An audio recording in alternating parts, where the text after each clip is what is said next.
அனைவருக்கும் வணக்கம். இன்று மார்ச் 13ஆம் தேதி என்னென்ன பங்கு சந்தையில் தகவல் சொல்லியிருக்காங்கிறத பார்த்துடலாம். முழுக்க டிஸ்க்ளைமர், நம்ம சேனல் முழுக்க இன்ஃபர்மேஷன் ஷேரிங் சேனல். தமிழ் சொன்னோன்னா ஒரு தகவல் பரிமாற்றம். சொல்கிறது எல்லாமே தகவல் தான். அது இன்றைய தகவல், எந்த ஒரு ரெக்கமெண்டேஷன் கிடையாது. This only information, no any recommendation. அதுமாதிரி தவறுகள் இருக்கும் வாய்ப்பு இருக்குது. அது முக்கியமாக பார்த்தீங்கன்னா கரண்ட் மார்க்கெட் ப்ரைஸு, செக்டர், இது ரெண்டுலேயும் தவறுகள் நடக்க வாய்ப்பு இருக்குது. மற்றபடி நீங்களும் ஒரு தடவை கிராஸ் வெரிஃபை பண்ணுங்கள். உங்கள் செபி ஸ்டாடிஸ்ட்டு அட்வைஸ் கேட்டுக்கோங்க. நான் செபி ஸ்டாடிஸ் இல்லை, நானும் அவங்களே மாதிரியே ஒரு சாதாரண இன்வெஸ்டர். எனக்கு தெரிஞ்ச தகவலை உங்கள்கிட்ட ஷேர் பண்ணுறேன், ஒரு நண்பர்கிட்ட ஷேர் பண்ணுற மாதிரி. இன்றைக்கி வீடியோ ரொம்ப சின்ன வீடியோ தான் இருக்கும். டிவெண்டு ஒரே ஒரு கம்பெனியோட டிவெண்டு, அதேமாதிரி upcoming board meeting, order receipt by listed company, அதேமாதிரி ஒரு கம்பெனி எல்லாம் ரிட்டர்ன் கொடுத்துருக்குன்னு தமிழில் போட்டிருக்காங்க. அந்த கம்பெனி இண்டஸ்இண்ட் பேங்க் வந்து ஒரு கம்பெனி, ஒரு மியூச்சுவல் ஃபண்ட் வந்து அதிகரிச்சிருக்காங்க. அது எந்த கம்பெனிங்கிறத பார்க்க போகிறோம். ஃபஸ்ட்டு மார்க்கெட் கண்டிஷனை பார்த்தலாம். இன்றைக்கி எஃப்ஐஎஸ் வழக்கம் போல தான் விற்றுருக்காங்க. 792 கோடிக்கு ஓவராலாக விற்று வச்சுருக்காங்க. இதே நம்ம டிஐஎஸ் பார்த்திங்கன்னா 1723 கோடிக்கு ஓவராலாக பை பண்ணியிருக்காங்க. ஸோ அவங்க விற்றதோட 1000 கோடி அதிகமாக தான் டிஐஎஸ் பை பண்ணியிருக்காங்க. இருந்தாலும் இன்றைக்கி நிஃப்டி டவுனில் தான் முடிஞ்சிருக்கு. மேலே கீழே போயிட்டு கடைசியில் டவுனில் முடிஞ்சுது. நம்ம பார்க்கக்கூடிய அந்த ஃபஸ்ட்டு ஸ்டாக் பார்த்திங்கன்னா ஏபிபி இந்தியா லிமிடெட் 5127 ரூபா கரண்ட் பேஸு, 33 ரூபா 50 பைசா டிவிடெண்ட் அறிவிச்சிருந்தாங்க ஒரு ஷேருக்கு. இதோட டிவிடெண்டில் பார்த்திங்கன்னா கிட்டத்தட்ட 1/2% அதிகமாக இருக்குது. இதோட ரெக்கார்ட் பார்த்திங்கன்னா 3 மே 2025. செக்டர் பார்த்திங்கன்னா ஹெவி எலக்ட்ரிக்கல் எக்யூப்மெண்ட்டில் இருக்காங்க ஏபிபி இந்தியா லிமிடெட். அடுத்து பார்க்குறது அப்கமிங் போர்டு மீட்டிங் மே கன்சிடர். ஃபஸ்ட்டாக பார்க்குறது கெசால்ஸ் இந்தியா லிமிடெட் 345 ரூபா கரண்ட் பேஸு, 19 மார்ச்சில் போர்டு மீட்டிங் வச்சுருக்காங்க. அதில் டிவெண்ட் கொடுத்து முடிவெடுப்போம்னு சொல்கிறாங்க. டிவெண்டை வந்து அறிவிச்சாங்கன்னா அதுக்கான ரெக்கார்ட் வந்து 25 மார்ச். செக்டர் பார்த்திங்கன்னா கம்ப்யூட்டர் சாஃப்ட்வேரில் இருக்காங்க. டிவெண்டுன்னு பார்த்திங்கன்னா போன வருஷம் 8 ரூபா கொடுத்துருக்காங்க, 2 தடவை கொடுத்துருக்காங்க, 3 தடவை. ஸோ 8 ரூபா கொடுப்பாங்கன்னு இங்கே கேரண்டி இல்லை. ஏன்னா வந்து அதுக்கப்புறம் ஸ்டாக் ஸ்பிட் பண்ணியிருக்காங்க. ஃபேஸ் வேல்யூ 10 இருந்ததா 5 மாற்றிருக்காங்க. ஸோ அதில் வந்து பாதியை கொடுக்கறதுக்கு வாய்ப்புகள் இருக்குது. அடுத்து நான் பார்க்குறது ஆர்இசி லிமிடெட் கரண்ட் பேஸ் 405, 19 மார்ச்சில் போர்டு மீட்டிங் இருக்குது. இவங்களும் டிவெண்ட் கொடுத்து முடிவெடுப்போம்னு சொல்லியிருக்காங்க. டிவெண்ட் பார்த்திங்கன்னா போன வருஷம் 4 ரூபா கொடுத்துருக்காங்க. ஸோ இந்த ஃபெப்ரவரி 4 ரூபா 30 பைசா கொடுத்துருக்காங்க. ஸோ 4 ரூபா ரேஞ்சில் டிவெண்ட் கொடுக்கக்கூடிய ஒரு கம்பெனியாக இருக்காங்க ஆர்இசி லிமிடெட். செக்டர் வந்து ஃபைனான்ஷியல் இன்ஸ்டியூஷனாக இருக்காங்க. TVS motor company limited current base 2246, 20 மார்ச்சில் போர்டு மீட்டிங் வச்சுருக்காங்க. டிவெண்ட் கொடுத்து முடிவெடுப்பாங்க. செக்டர் பார்த்திங்கன்னா 2 வீலர் 3 வீலராக இருக்காங்க. டிவெண்ட்னு பார்த்திங்கன்னா போன வருஷம் 8 ரூபா கொடுத்துருக்காங்க டிவெண்டாக. அடுத்து பார்க்குறதுனா இது order receipt by listed companies. Vatech Wabag limited current base 1327, 360 கோடிக்கு ஒரு ஆர்டர் கிடச்சிருக்கு. இது கொடுத்தது பார்த்திங்கன்னா ஒன்று கெயில், இன்னொன்று வந்து இந்தியன் ஆயில் கார்பரேஷன். இந்த 2 பேர் சேர்ந்து கொடுத்த ஆர்டர் 360 கோடி. HPL electrical and power limited 388 ரூபா கரண்ட் பேஸ், 360 கோடிக்கு ஆர்டர் கிடச்சிருக்கு. கொடுத்தது ரெகுலராக கொடுக்கக்கூடிய ஒரு லீடிங் கம்பெனின்னு சொல்லியிருக்காங்க, கஸ்டமர்னு சொல்லியிருக்காங்க, பேரை மென்ஷன் பண்ணல. Neeraj cement structure limited current base 49, 268 கோடியே 92 லட்சத்துக்கான ஆர்டர். இது இவங்களுக்கு மட்டும் இல்லை, இவங்க கூட இன்னொருத்தவங்க யாரும் ஜாயின் வெஞ்சர் இருக்காங்க. அந்த 2 பேர் சேர்த்து கொடுத்த ஆர்டர் தான் இது.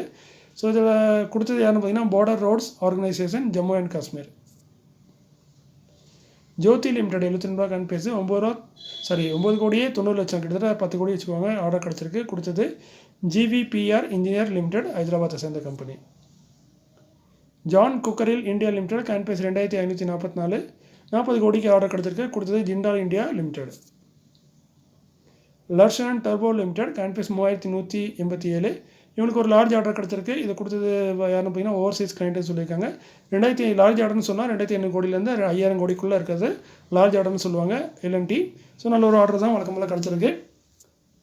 ஸோ அடுத்தது நம்ம பார்க்கக்கூடிய இந்த ஹை வேல்யூவான ஸ்டாக் என்னென்னு பார்த்தீங்கன்னா, ஹை வேல்யூ ரிட்டர்ன் கொடுத்த ஸ்டாக் என்னென்னு பார்த்தீங்கன்னா இந்த பிஎஸ்சி லிமிடெட் ஸ்டாக் தான். ஸோ இது எதுக்கு இங்கே மென்ஷன் பண்ணிக்கிறேன், நண்பர் அதை பற்றி கேட்டிருக்காரு, அதுக்காக இதை மென்ஷன் பண்ணியிருக்கேன். அதேமாதிரி இந்த இண்டஸ்இண்ட் பேங்கில் சொல்லிடுறேன். இண்டஸ்இண்ட் பேங்கில் பார்த்திங்கன்னா ரொம்ப கீழே வீழ்ச்சி அடைஞ்சிட்டே இருக்குது. இந்த டைமில் பார்த்திங்கன்னா நம்ம ஹெச்டிஎஃப்சி மியூச்சுவல் ஃபண்ட் வந்து அந்த ஸ்டாக்கில் வந்து கிட்டத்தட்ட 15,92,000 ஷேரை வாங்கியிருக்காங்க. கிட்டத்தட்ட 16 லட்சம் ஷேரை வாங்கியிருக்காங்கன்னு சொல்லலாம். ஸோ இதன் மூலம் இது வந்து ஓவரால் அவங்க போர்ட்ஃபோலியோவில் பார்த்திங்கன்னா 0.2% வந்து இன்க்ரீஸ் பண்ணியிருக்காங்க ஹெச்டிஎஃப்சி பேங்க்கு. இந்த டிரான்சாக்ஷன் வந்து 11 மார்ச்சுக்கு நடந்திருக்குன்னு ஹெச்டிஎஃப்சி சொல்லியிருக்காங்க. ஸோ அந்த அவங்க பார்த்திங்கன்னா மார்க்கெட் ரொம்ப கீழே வீழ்ச்சி அடைஞ்சிருக்கு. ஸோ அந்த வீழ்ச்சியை வந்து அவங்க பயன்படுத்தி அந்த ஸ்டாக்கை வாங்கியிருக்காங்கன்னு சொல்லியிருக்காங்க ஹெச்டிஎஃப்சி மியூச்சுவல் ஃபண்டு. ஸோ அடுத்து நம்ம விஷயத்துக்கு வந்துடலாம். பிஎஸ்சி இந்த ஸ்டாக் தான் பார்த்திங்கன்னா கிட்டத்தட்ட 2 வருஷத்துலேருந்து பார்த்திங்கன்னா போன 2023 மார்ச்சில் பார்த்திங்கன்னா 400 ரூபா, 450 ரூபா, 430 ரூபாவில் ட்ரேட் ஆன ஸ்டாக்கு இன்றைக்கி பார்த்திங்கன்னா கிட்டத்தட்ட 3500 ரூபாய்க்கு என்னமோ ட்ரேட் ஆகிட்டு இருக்குன்னு நினைக்கிறேன். 3926 ரூபாய்க்கு ட்ரேட் ஆகிட்டு இருக்குது. ஆக்சுவலி இந்த ஸ்டாக்கை வந்து என் போர்ட்ஃபோலியோவில் இருக்குது. ஒரே ஒரு 3 ஸ்டாக்கு நான் 2 வருஷம் முன்னாடி வாங்கியிருந்தேன். அதை நீங்கள் பார்க்கலாங்க சைடில். ஸோ 3 ஸ்டாக்கு தான் வாங்கியிருந்தேன். ஸோ கிட்டத்தட்ட என்னோடய போன ஃபெப்ரவரிலாம் பார்த்திங்கன்னா 1 மாதம் முன்னாடிலாம் பார்த்திங்கன்னா கிட்டத்தட்ட 1000% ரிட்டர்ன் இருந்துச்சு. என்னோடய போர்ட்ஃபோலியோவில் 1000% ரிட்டர்ன் கொடுத்த ஒரே ஒரு ஸ்டாக்கு இதை தான். ஸோ அதனால் ஒரு பேருக்காண்டி இந்த ஸ்டாக் நான் விற்கவும் இல்லை, ஒன்றும் பண்ணல, அப்படியே வச்சுட்டேன். ஸோ இப்போ வந்து மார்க்கெட் டவுன் ஆனால கிட்டத்தட்ட பார்த்தீங்கன்னா ஒரு 300% வந்து டவுன் ஆகிட்டு, ஸோ பார்த்தீங்கன்னா 656% எனக்கு ப்ராஃபிட்டில் இருக்க மாதிரி காட்டுது. ஸோ இது கொஞ்சம் வருத்தமாக இருக்குது எனக்கு கேட்கும்போது. ஏற்கனவே ஏதோ 3 ஷேர் வாங்கியிருக்கேன், எதெல்லாம் பல்காக இன்வெஸ்ட் பண்ணியிருக்கணும் அந்த ஸ்டாக் எல்லாமே லாஸில் இருக்குது.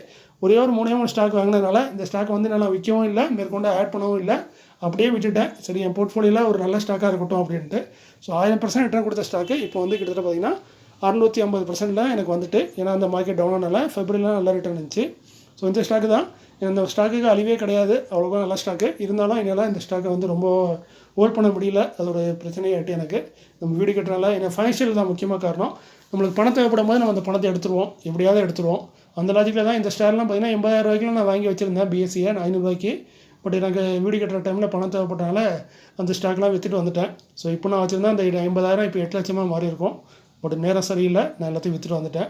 ஸோ அதனால் இன்றைக்கும் ஹோல்டிங் பவர் அதிகமாக இருந்தால் மட்டும்தான் நம்மளால் நல்லா சம்பாதிக்க முடியும். அதே மாதிரி நல்ல ஸ்டாக்குன்னு தெரிஞ்சால் நல்ல ஓரளவுக்கு இன்வெஸ்ட் பண்ணி வச்சுட்டு இருக்கிறது தான் நல்லது. இல்லைனா இப்படி 1-2 ஸ்டாக் தான் வச்சுருப்போம், போர்ட்ஃபோலியோவில் பெரிய ரிட்டர்ன் கொடுத்துருக்கோம், பட் எந்த ஒரு பெரிய லாபமும் இருக்காது. ஸோ இது ஒரு சின்ன அட்வைஸ் சொல்கிறேன். அதுமாதிரி இதை பற்றி ஏன் இப்போ சொன்னேன்னா, நண்பர் ஒரு ரூபா கேட்டிருந்தாரு பிஎஸ்சி லிமிட்டை பற்றி சொல்லுங்கன்னு, அதுக்காண்டி இதை மென்ஷன் பண்ணியிருக்கேன். ஸோ நியூஸ் முடிஞ்சதே நீங்கள் வீடியோ ஸ்கிப் பண்ணால் இங்கே ஸ்கிப் பண்ணிட்டு போயிருங்க. ஸோ அந்த நண்பர் கேட்டிருந்தேன் பிஎஸ்சி லிமிட்டை பற்றி கேட்டிருக்காரு. நல்ல கம்பெனி, இதை வர நல்ல கம்பெனி நம்ம ஷேர் மார்க்கெட்டில் இருக்கவே முடியாது, ஏன்னா இவங்க இல்லைன்னா ஷேர் மார்க்கெட்டே இல்லை. ஸோ இந்த கம்பெனியோட மார்க்கெட் கேப் நம்ம லார்ஜ் கேப் தான். என்ன எல்லாமே ஓகேவாக இருக்கும், ஆர்ஓசிலாம் சூப்பராக இருக்குது, ரிசர்வ் நல்லா வச்சுருக்காங்க, கடன் இல்லை, இன்ட்ரெஸ்ட் ப்ராஃபிட் பண்ணுறாங்க, டிஐசி எஃப்ஐசி ஹோல்டிங் வச்சுருக்காங்க. இதில் ப்ரொமோட்டர் கிடையாது, டிஐசி எஃப்ஐசி ஹோல்டிங் தான். ஸோ டிஐசி எஃப்ஐசி நல்லா ஹோல்டிங் வச்சுருக்காங்க. கேஷ் பார்த்திங்கன்னா 5234 கோடி கேஷ் ஈக்குவலண்ட்டாகவே வச்சுருக்காங்க. எல்லாமே ஓகே தான். இப்போ நான் சொன்னது தான், நான் அந்த ஸ்டாக்கை வந்து 400 450 ரூபாய்க்கு 2 வருஷம் முன்னாடி வாங்கினது. ஸோ இப்போ பார்த்தீங்கன்னா 3000-4000 கிட்ட வந்துட்டு. ஸோ எவ்வளோக்குள்ள ஓவர் வேல்யூ ஆயிருக்குன்னு பார்த்துக்கோங்க. ஸோ இதனால் பிரச்சனை என்னென்னா புக் வேல்யூவும் இன்ட்ரெஸ்டிக் வேல்யூ தான். இன்ட்ரெஸ்டிக் வேல்யூலாம் 600 தான் வருது. ஸோ புக் வேல்யூ 270 வருது. ஸோ அதை கம்பேர் பண்ணும்போது ஸ்டாக் ரொம்ப ஓவர் வேல்யூவாக ட்ரேட் ஆகிட்டு இருக்குது. ஸோ இதுக்கு மேலே போகாதாங்கிறதெல்லாம் சொல்ல முடியாது, ஏன்னா 6000 வரைக்கும் போயிருக்கு இந்த ஸ்டாக்கு. 50 வீக் ஆகி பார்த்தீங்கன்னா 6000 வரைக்கும் போயிருக்கு. ஸோ போகலாம், பட் என்ன இப்போதைக்கு இது வந்து பி வந்து ரொம்ப அதிகமாக இருக்குது, 56. காரணம் தான், ஏன்னா இவ்வளோ கீழே 400 ஸ்டாக்கு 2 வருஷம் முன்னாடி இருந்தது, இப்போது 4000 ஆகிட்டுன்னா ஸோ எவ்வளோக்குள்ள வேல்யூவாக இருக்குதுன்னு பார்த்துக்கலாம். ஸோ இதனால தான் இந்த ஸ்டாக் வந்து இப்போதைக்கு ஓவர் வேல்யூ மட்டும்தான், மற்றபடி இந்த ஸ்டாக்கில் எந்த குறையும் சொல்கிறது மாதிரி இல்லை. நல்ல ப்ராஃபிட் பண்ணுற கம்பெனியாக தான் இருக்காங்க. கீழே பார்க்கலாம், ப்ராஃபிட் வருஷம் கூடுது குறையுது. முதல்ல ப்ராஃபிட்டில் இருக்காங்க 12 வருஷமாக. ஸோ இந்த ஸ்டாக் இல்லைனா ஷேர் மார்க்கெட்டே இல்லை அப்படிங்கிற மாதிரி தான். ஸோ அதனால் இந்த மாதிரி ஸ்டாக் நல்ல ஸ்டாக் தான், பட் எந்த ரேட்டில் வாங்குறது தான் முக்கியம். நான் வாங்கின ரேட்டில் என்னால் திரும்ப வாங்க முடியாது. ஸோ அது வந்து எனக்கு ஒரு பெரிய லாஸ் தான். ஸோ மேற்கொண்டு வாங்கிறதுக்கும் மனசு வர மாட்டாங்க, ஏன்னா 400 ரூபா ஸ்டாக்கை 4000 ரூபாய்க்கு வாங்கவா அப்படின்ட்டு. ஸோ இதான் அந்த ஸ்டாக்கை பற்றி சொல்லியிருக்கேன். ஸோ பார்த்துக்கோங்க, ஹை வேல்யூவான ஸ்டாக்கு, பட் உங்களால் ஹோல்ட் பண்ண முடிஞ்சால் நீங்கள் ஹோல்ட் பண்ணுங்கள். அடுத்து பார்த்தீங்கன்னா கேஸ்ட்ரால் இந்தியா லிமிட்டை பற்றி ஒருத்தன் கேட்டிருக்காரு. இது 2 தடவை ரிப்பீட்டடாக கேட்டார், நான் மென்ஷன் பண்ணாமல் மறந்துட்டேன். ஸோ கேஸ்ட்ரால் பார்த்தீங்கன்னா இது ஒரு நல்ல கம்பெனி தான். இவங்க ஃபண்டமெண்டல் பார்த்துடலாம். மார்க்கெட் கேப் நல்ல மார்க்கெட் கேப் தான், 23,000 கோடி இருக்குது. அதேமாதிரி ஆர்ஓசிலாம் பார்த்தீங்கன்னா ரொம்ப எக்ஸலண்ட்டாக இருக்குது, 50-40 இருக்குது. அதில் ரிசர்வ் நல்லா வச்சுருக்காங்க, கடன் ரொம்ப கம்மி, டெட் ஈக்விட்டியும் ரொம்ப கம்மியாக இருக்குது, இபிஎஸ் நல்லா இருக்குது, டிஎஸ் ஹோல்டிங் இருக்குது, ப்ரொமோட்டர் பார்த்தீங்கன்னா 51% ஹோல்டிங்கு, எஃப்ஐஎஸ் 9%, டிஎஸ் 14%, கேஷ் ஈக்குவலாக பார்த்தீங்கன்னா 1399 கோடி வச்சுருக்காங்க.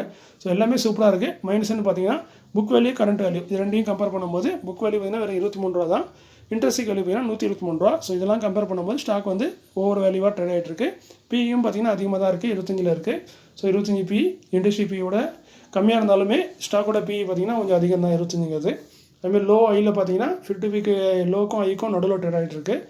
டிவிடெண்ட் ஈல்டு இந்த ஸ்டாக்கில் முக்கியமாக நல்ல ஒரு விஷயம், இன்னொரு பெரிய நல்ல விஷயம்னா டிவிடெண்ட் ஈல்டு கிட்டத்தட்ட 3-4% வருஷத்துக்கு டிவிடெண்ட் தருவாங்க. அதுவும் இந்த வருஷம் பார்த்தீங்கன்னா நல்ல சூப்பரான டிவிடெண்ட், கிட்டத்தட்ட 5-6% மேலே போயிட்டு. ஏன்னா ஸ்பெஷல் டிவிடெண்டாக ஒரு 5 ரூபா தராங்க, நார்மல் டிவிடெண்டாக ஒரு 4 ரூபா 50 பைசா. ஸோ இந்த 18ஆம் தேதி தான் ரெக்கார்டுன்னு நினைக்கிறேன் எக்ஸ்ட்ரீட்டு. ஸோ அது வரைக்கும் ஹோல்ட் பண்ணிங்கன்னா உங்களுக்கு 9 ரூபா டிவிடெண்டாக கொடுக்க போகிறாங்க. ஸோ இந்த வருஷம் நல்ல ஒரு டிவிடெண்டும் தராங்க. அதேமாதிரி கம்பெனியோட ப்ராஃபிட்டும் பார்க்கலாம். வருஷம் ப்ராஃபிட்டே நல்லா இன்க்ரீஸ் பண்ணிட்டே போயிருக்காங்க. அப்பப்போ சில டவுன் ஆகிருக்கு, மற்றபடி ப்ராஃபிட் நல்லா இன்க்ரீஸ் பண்ணியிருக்காங்க. என்ன இது இந்த ஸ்டாக்கில் இருக்க என்னையை பொறுத்த வரைக்கும் கேள்விக்குறினா, இது வந்து கேஸ்ட்ரால் இன்ஜின் ஆயில் தயாரிக்கக்கூடிய ஒரு கம்பெனி. மேற்கொண்டு நம்ம எல்லாம் ஈவிக்கு மாறிட்டே இருக்கோம். இன்னும் எத்தனை காலம் நம்மளுக்கு இந்த இன்ஜின் ஆயில் தேவைப்படுங்கிறது சொல்ல முடியாது. ஏன்னா ஈவி ஆயிலுக்கு இன்ஜின் ஆயில் தேவையில்லைன்னு தான் நினைக்கிறேன். எனக்கு அவ்வளோ காரை பற்றி தெரியாது, பட் தேடி பார்த்த வரைக்கும் இன்ஜின் ஆயில் வந்து தேவைப்படாது எலக்ட்ரிக் காருக்கு, எலக்ட்ரிக் கார் பைக்கெலாம். ஸோ அந்த லாஜிக்கில் பார்க்கும்போது இதுக்கு வந்து ஃப்யூச்சர் வந்து கொஞ்சம் டார்க்காக இருக்குது, பிரைட்டாக இல்லை டார்க்காக இருக்குது. ஸோ அது ஒன்று தான் இதில் மைனஸு. எவ்வளோ நாள் வரைக்கும் இந்த ஆயில் கம்பெனிலாம் ரன் ஆகுமோ அது வரைக்கும் இந்த கம்பெனி ரன் ஆகும். அதுக்கப்புறம் இந்த கம்பெனி வந்து இருக்கிறது ஒரு கேள்விக்குறி, இல்லைனா வேறு ஏதாவது செக்டருக்கு இவங்க மாறினா தான் உண்டு. ஸோ அது ஒன்று தான் இந்த ஸ்டாக்கில் இருக்க ஒரு பெரிய மைனஸாக நான் பார்க்குறேன். ஃப்யூச்சர் வந்து கொஞ்சம் டார்க்காக இருக்குது. ஸோ இன்றைக்கி இந்த காணொலி இதோட முடிச்சிடுறேன். மீண்டும் ஒரு நல்ல காணொலியில் உங்களை சந்திக்கிறேன். இப்படிக்கு உங்களில் ஒருவன். நன்றி, வணக்கம்.